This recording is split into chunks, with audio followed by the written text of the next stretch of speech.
tayo ng cowling ng motor. Medyo luma na.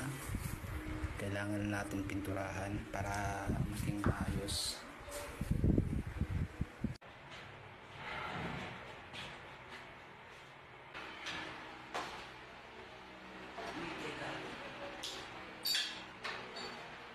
Ito na. Katapos lang. Ayan guys.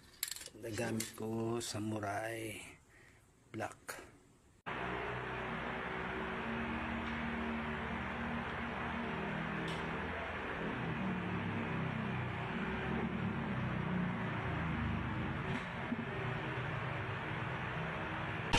Well,